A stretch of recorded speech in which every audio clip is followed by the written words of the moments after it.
toi mon allégresse, aimable et doux sauveur. Dans les jours de tristesse, tu consoles mon cœur. C'est toi ce que je chante, Jésus mon Rédempteur. Oh, que d'amour je chante, pour toi vibrer mon cœur. Toi qui devrais mon frère, sublime roi des rois, quel autre sur la terre est comparable à toi? C'est toi ce que je chante, Jésus mon Rédempteur. Oh, que d'amour je sente, pour toi vibrer mon cœur. Dans les plus sombres heures, quand mon ciel devient noir, oh Jésus tu demeures, pour moi le seul espoir. C'est toi ce que je chante, Jésus mon Rédempteur. Oh, que d'amour je chante, pour toi vibrer mon cœur.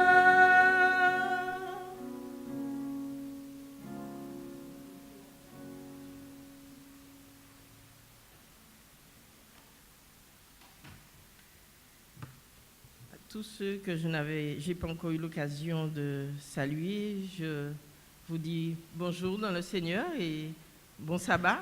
Cela fait plaisir de vous entendre chanter avec autant de joie et de vigueur le sabbat matin.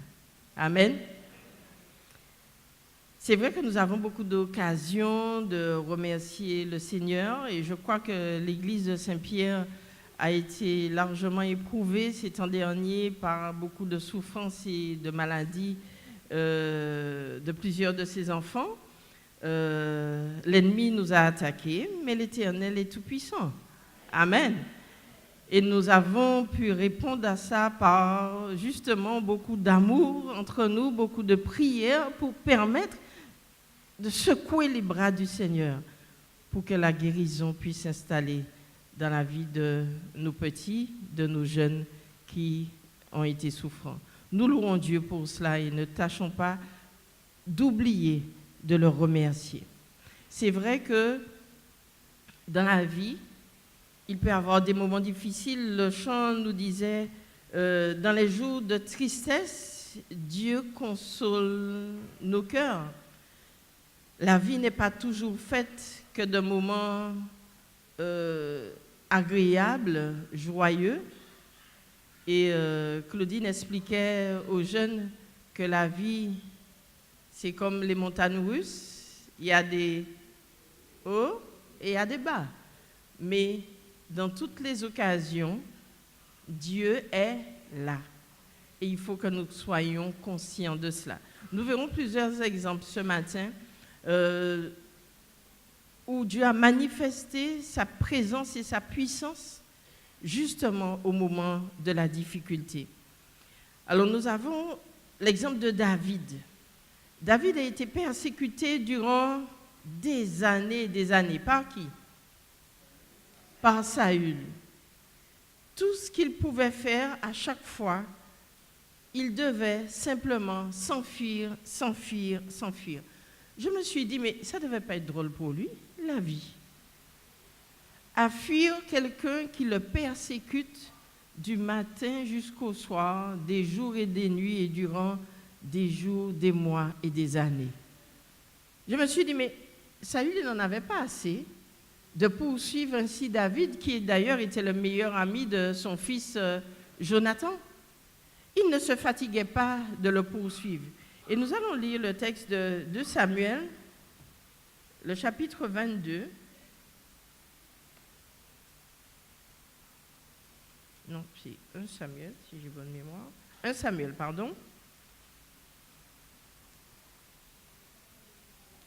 Samuel 22, les deux premiers versets. On a trouvé? David partit de là et se sauva dans la caverne d'Adullam. Ses frères et toute la maison de son père l'apprirent et descendirent vers lui. Tous ceux qui se trouvaient dans la détresse, qui avaient des créanciers ou qui étaient mécontents, se rassemblèrent auprès de lui et il devint leur chef. Ainsi se joignirent à lui environ 400 hommes. 400 hommes, en plus de David, qui se trouvait dans une situation de détresse. Le texte dit bien de détresse. Donc, ce n'est pas juste un petit souci passager. Alors, il y avait plusieurs raisons à leur détresse. La première raison à leur détresse, nous dit le texte, c'était quoi, Audrey? Audrey nous répond? C'est qu'il y avait des créanciers, où il y en avait qui étaient tout simplement mécontents. Donc, ils se rassemblèrent auprès de David. Alors qu'il y avait des créanciers, pour les plus petits, ça veut dire qu'ils devaient beaucoup d'argent à des gens et ils ne réussissaient pas à payer. Donc, c'était embêtant pour eux de pouvoir continuer à vivre tranquillement.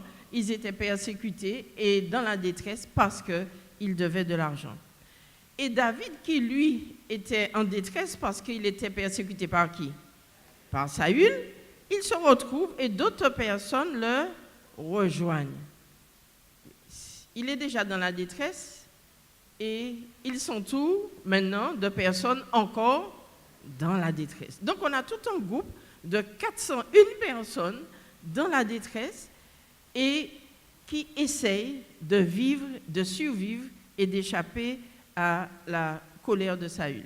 Lorsque David s'est retrouvé dans ce cas-là, il venait d'échapper déjà à la colère de Saül dans un autre village où il était allé.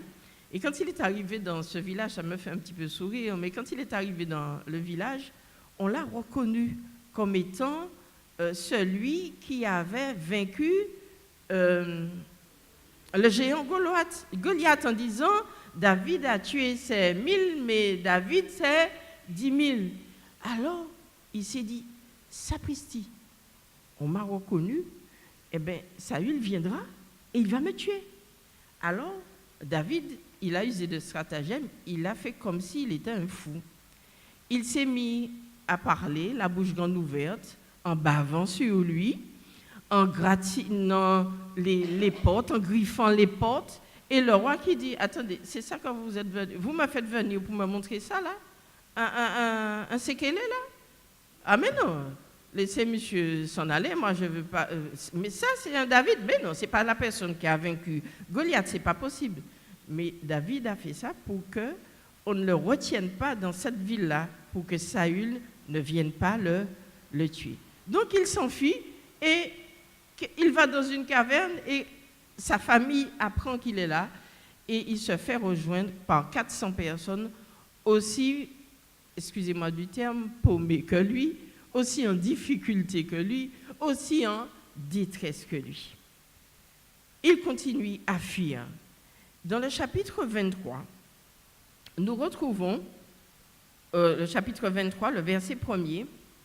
On vient dire à David, « Voici, les Philistins ont attaqué Keïla et ils pillent les airs. » Alors, Keïla, c'est un petit village. Donc, si on présente bien la situation, David est dans la détresse, il a 400 hommes avec lui, aussi en détresse que lui, il est en train de fuir Saül, et on lui dit, il y a le village à côté là, les Philistins sont venus et pillent la ville. Autrement dit, qu'est-ce que tu peux faire pour nous? Or, David est déjà en difficulté. Il avait avec lui que l'épée, une épée qu'on lui avait donnée dans un village précédent. Il a 400 hommes aussi en difficulté que lui, et maintenant on vient lui dire, alors qu'il est dans la difficulté, il y a le village à côté là, les Philistins sont en train de les détruire, qu'est-ce que tu peux faire pour nous? David, il a eu une réaction qui est assez particulière. le verset 2 nous dit, David consulta l'Éternel en disant, irai-je et battrai-je ces Philistins? Donc, il pose à Dieu la question. Autrement dit, que veux-tu que je fasse? Est-ce que nous avons l'habitude de poser à Dieu cette question-là lorsque nous avons des choix à faire? Que veux-tu que je fasse? Et l'Éternel lui répond, va, tu battras les Philistins et tu délivreras le village, donc Keïla. Mais les gens qui étaient avec David, n'oublions pas, c'était déjà des gens qui étaient en détresse. Les gens qui étaient avec David lui dirent, voici, nous ne sommes pas sans crainte. Alors j'ai souri quand j'ai lu ce texte encore. Nous ne sommes pas sans crainte. Dit différemment, ça veut dire quoi? Ben on a peur. Ben dis franchement, on a peur. C'est plus simple. Nous avons peur. Ils disent, nous ne sommes pas sans crainte, comme pour minimiser le fait qu'ils aient peur. Nous avons peur, disons simplement, Seigneur, j'ai peur. Que veux-tu que je fasse? Donc ils disent, nous ne sommes pas sans crainte. Donc, autrement dit, nous avons peur, ici même en Juda. Donc, qu'est-ce qui va se passer? Que sera si nous allions à Kélia contre les troupes des Philistins? David avait déjà demandé à Dieu, nous le voyons au verset 2. Nous l'avons vu, il avait demandé à Dieu, Dieu lui a dit, vas-y. Mais comme les gens qui sont avec lui doutent encore, on lui pose la question, est-ce qu'on peut y aller? David repose la question à Dieu, alors qu'il connaît déjà la réponse. David consulta encore l'Éternel, et l'Éternel lui répondit, lève-toi et descends à Kélia, car je livre les Philistins entre tes mains. Et effectivement, David est parti avec le groupe de 400 hommes qui étaient avec lui, et ils ont délivré le village. David n'a pas regardé qu'il était lui en moment de difficulté et en détresse. On l'appelle au secours, il demande à Dieu son avis et il intervient. Même quand nous sommes dans la difficulté, on peut aider quelqu'un d'autre qui est encore plus en difficulté que nous. Ça, c'est la première leçon que nous pourrions tirer. Mais qu'est-ce qui va faire que David va, malgré le fait qu'il soit déjà en difficulté, il trouve quand même les ressources nécessaires pour aider celui qui est encore plus en difficulté? Selon vous, où est-ce qu'on peut trouver cette force-là alors que nous sommes déjà en difficulté? Gabi nous dit, en Christ, le verset que nous avons lu tout à l'heure, celui qui, comme 91, le verset 1er, celui qui demeure sous l'abri du Très-Haut repose à l'ombre du Tout-Puissant. Oui, c'est vrai, la vie n'est pas un long fleuve tranquille. Dans notre vie, il y aura des hauts, il y aura des bas, il y aura des difficultés, il y aura des moments de succès, il y aura des moments d'échec, mais Dieu est à nos côtés. Il était avec David à chaque moment où il passait. Dieu, et si nous continuons à lire le livre de Samuel, nous verrons qu'à chaque fois, il s'enfuit et Dieu est à ses côtés, Dieu l'accompagne. Et il demande toujours à l'Éternel son avis avant d'agir. Ça, c'est une leçon que nous devrions comprendre et que je comprends par moi-même. Avant d'agir, demandons à Dieu son avis. Et même si je suis dans la difficulté, je peux aider l'autre parce que Dieu me donnera la force. Je suis sous l'abri du Très-Haut, je repose à l'ombre du Tout-Puissant. Cette force, nous pouvons la trouver par la relation que nous avons avec Dieu chaque jour. N'oublions pas que David, il était un berger. Depuis tout petit, Laura, qu'est-ce qu'il faisait avec les lions quand il venait attaquer les moutons? Il se battait contre eux, il défendait son troupeau, il avait appris à compter sur Dieu pour délivrer les bêtes dont il devait s'occuper. À chaque fois où il avait une difficulté, il comptait sur Dieu. Et ça, il a appris dès le son jeune âge.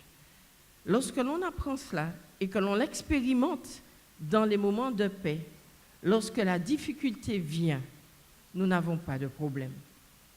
le problème, il va se gérer tout seul. La paix est intérieure. La semaine dernière, nous avons vu avec les connexions qu'à une époque, en Chine, alors que les Occidentaux essayaient de façon détournée ou directe d'envahir la Chine, les dirigeants chinois ont fait appel aux boxers. C'était des gens une sorte de milice qui était très armée et avait pour but de délivrer la Chine de ses envahisseurs. Mais quand ils ont fini de faire disparaître les étrangers, de les faire fuir par peur d'être tués, ils se sont aussi attaqués aux chrétiens. Et il y avait des jeunes étudiants qui se retrouvaient dans un site, il n'y avait que des étudiants dans cette salle-là, et les boxeurs se sont réunis dehors, à l'extérieur. Ils ont fermé, bloqué toutes les issues, et ils ont laissé qu'une seule porte de sortie ouverte. Ils ont mis une croix par terre, et ils ont dit que tous ceux qui passeraient, piétineraient la croix, auraient la vie sauve. Les 6 premiers étudiants, la peur au ventre, ont piétiné la croix et ont eu la vie sauve. L'étudiant qui venait en 7e position était une fille. Alors qu'ils étaient, de mémoire, plus de 200 dans la salle, la 7e personne était une fille. Quand elle a regardé la croix, elle s'est mise à genoux et elle a prié Dieu. Elle s'est relevée. Elle les a tous regardés, armés jusqu'aux dents, et elle a contourné la croix. Tous ceux qui étaient après elle ont fait la même chose qu'elle. Amen. Où elle a puisé cette force pour dire, Seigneur, je remets ma vie entre tes mains, mais je ne vais pas renier ma foi. Il y avait si on reste en France, il y avait une dame qui s'appelait Blandine. C'était une esclave. Et cette esclave avait, à un moment donné, connu Jésus. Elle avait accepté Christ dans sa vie. Et elle avait décidé d'honorer Christ, quoi qu'il advienne. Alors on l'a persécutée. Blandine était de la ville de Lyon. On l'a persécutée, on l'a maltraitée, on l'a emprisonnée. Mais elle gardait toujours cette paix intérieure et ce sourire sur ses lèvres. Et ils n'arrivaient pas à lui faire renier sa foi. Alors ils ont décidé, là en Torah, ils l'ont mis à griller sur une grande poêle. Malgré ça, elle continuait à chanter, à louer et à sourire. Elle ne regardait pas ni la poêle, ni les gens qui l'ont mise là. Elle regardait toujours vers le ciel. Ils se disent, mais ce n'est pas possible. Il suffirait simplement qu'elle renie sa foi. Négatif. Alors, ils ont pris un taureau bien méchant qu'ils ont mis dans une arène. Et ils ont mis Blandine devant le taureau. Le taureau bien méchant, vous savez qu'est-ce qu'il fait? Il a foncé sur elle, il l'a encorné, il l'a envoyé, il l'a relâché, il l'a ramassé, il l'a relâché. Elle n'en est pas morte. Et elle remerciait Dieu. Elle regardait toujours le ciel et avait toujours ce sourire et cette paix intérieure.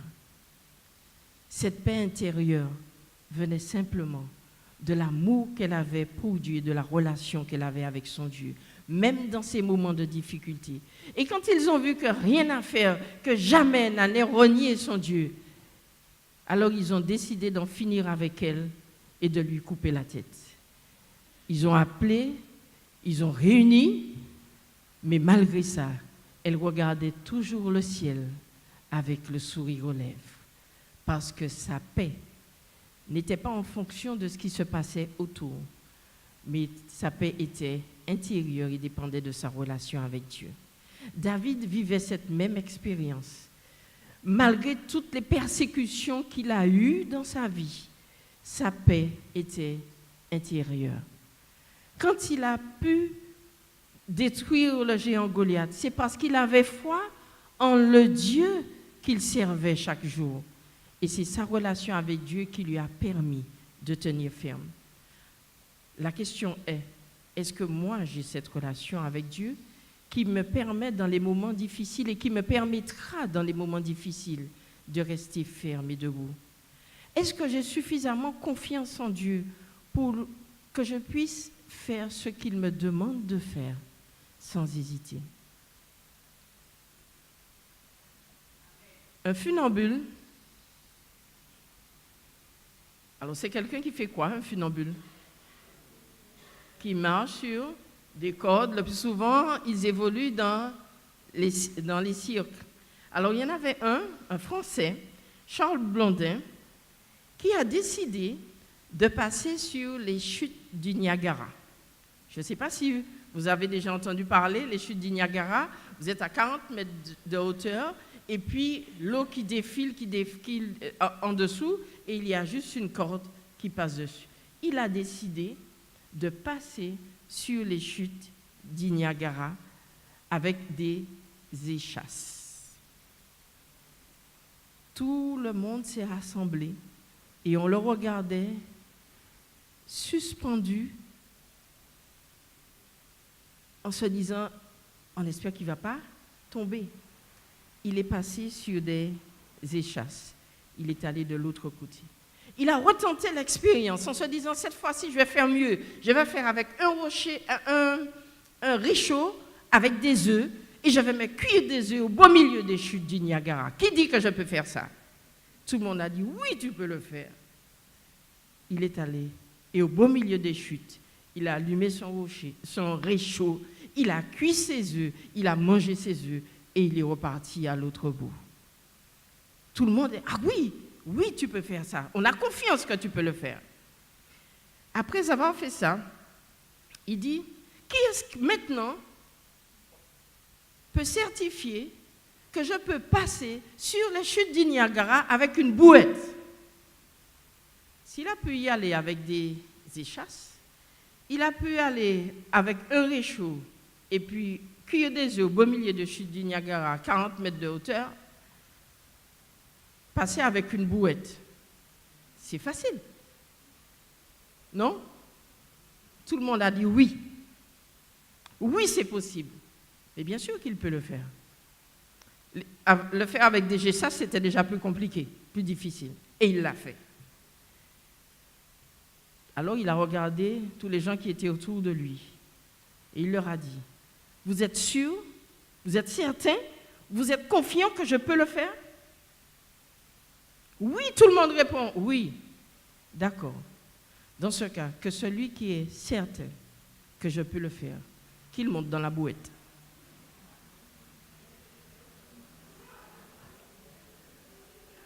Si on est si sûr, oui, on n'a qu'à monter dans la bouette.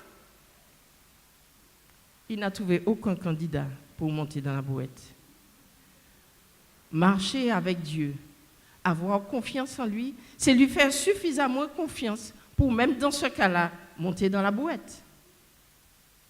Mes frères et mes sœurs, cultivons notre confiance en Dieu. Cultivons notre foi en lui par nos expériences de tous les jours.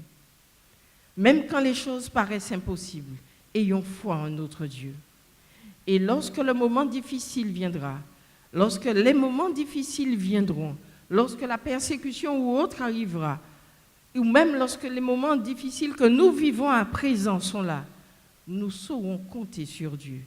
Et en gardant comme Blandine le sourire aux lèvres, manifestant notre foi, comme les étudiants, brandissant bien haut la bannière de Christ, parce que nous avons confiance et nous avons la foi en notre Dieu. Nous avons cette confiance.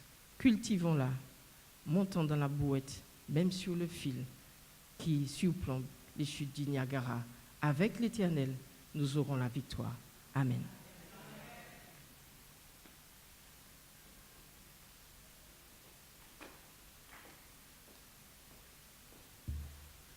Je propose donc de prendre les paroles qui se trouvent au numéro 380 afin de pouvoir 403 afin de pouvoir terminer le moment d'adoration.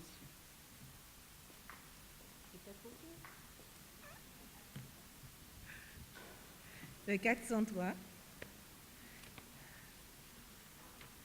Marchons, frères, bon courage. Nous allons nous mettre debout.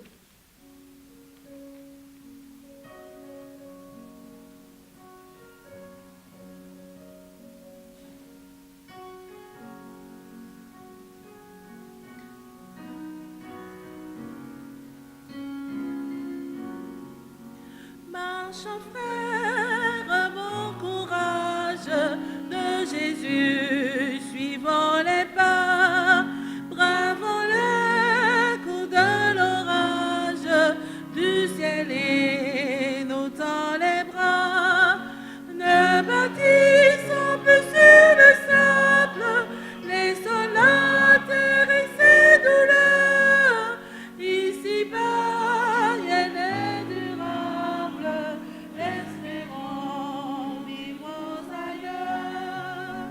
Le Seigneur nous encourage qu'à nouveau vont vers les cieux. Aidons-nous dans le voyage par Jésus victorieux. Ne bâtissons plus sur le sable, laissons la terre et ses douleurs. Ici-bas, rien n'est durable, espérons, vivons ailleurs. Là-haut règne la manière, dans la ville aux portes d'or. Montre ta main dans la lumière, vers le ciel pour son essor. Ne bâtissons plus sur le sable, laissons la terre et ses douleurs. Ici-bas, rien n'est durable, espérons, vivons ailleurs. Voici le pensée, la vie, qui nous attendons les cieux. Vers Sion, vers la patrie, vole encore mon champignon. Au ciel est notre Père, vers lui cesseront nos douleurs. Laissons les chants de la terre, notre espérance est ailleurs.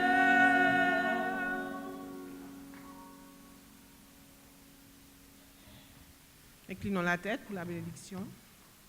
Notre Père, nous te remercions pour ce moment de sabbat que tu nous as donné, pour ce moment de méditation, pour ce moment pour nous faire comprendre que nous pouvons compter sur toi dans toutes les circonstances. Permets, Seigneur, que nous ayons assez de foi et que nous levons les yeux vers toi dans tous les moments de notre vie. Change nos cœurs, fortifie chacun de nous. Permets que nous rentrons à la maison sans danger, sans accident, sans malheur. Fais-nous passer le reste du sabbat en communion en ton Saint-Nom.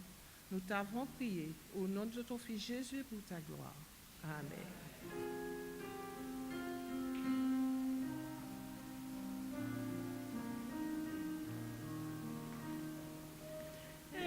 Écoute, Seigneur, reçois notre prière.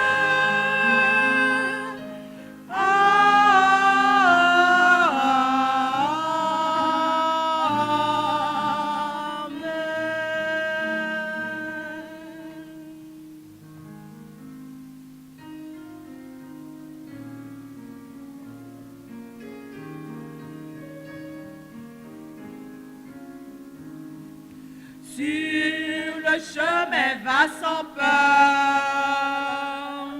car Jésus est devant toi. Il veut être ton sauveur. Oh, suis-le par la foi. Et maintenant saisis la main de ton sauveur, car lui seul te donne l'éternel.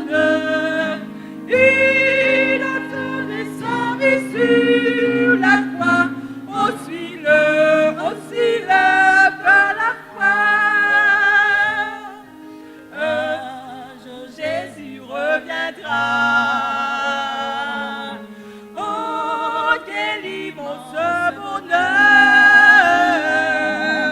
Dans son service se prendra.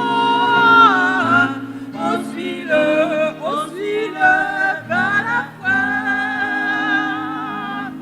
Et maintenant saisis la main de ton Sauveur, car lui seul te donne l'éternel bonheur. Il a donné sa vie sur la croix. On suit-le par la foi. Merci Jeannot.